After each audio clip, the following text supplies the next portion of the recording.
Going through the test result you sent, it indicates that the follicle stimulating hormone is low, the prolactin is high, the luteinizing hormone is within the range, progesterone within the range, estrogen within the range.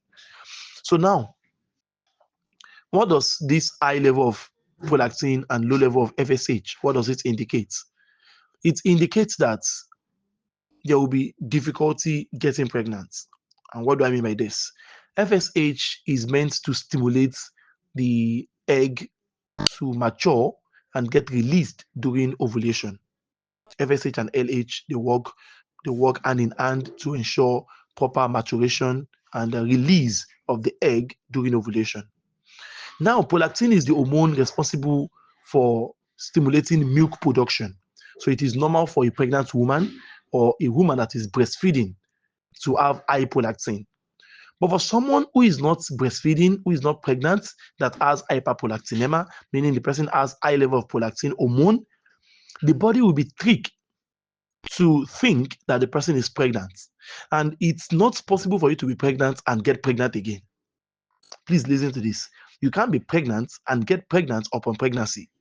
So if there is high prolactin and the body thinks that you are pregnant for the high level of prolactin, then FSH will be suppressed, will be reduced. Even LH, in some patients having hyperprolactinemia, their FSH and LH is often suppressed because of these hormones are the one responsible for stimulating ovulation. So since she's already pregnant, so why do they want to stimulate ovulation again? So they will have to be suppressed so that ovulation will not occur. And if ovulation did not occur, then getting pregnant becomes very difficult. I hope you can get that. So the high prolactin is the problem, is the main reason behind the low FSH because it is suppressing the FSH. Now, some of the factors that can lead to high level of prolactin is stress. That's the major factor. If you are very stressed, then the prolactin hormone will be high because of stress disrupts the hormonal system. Also, prolactinoma, that is tumor in the pituitary gland, can also lead to imbalance in the level of the prolactin.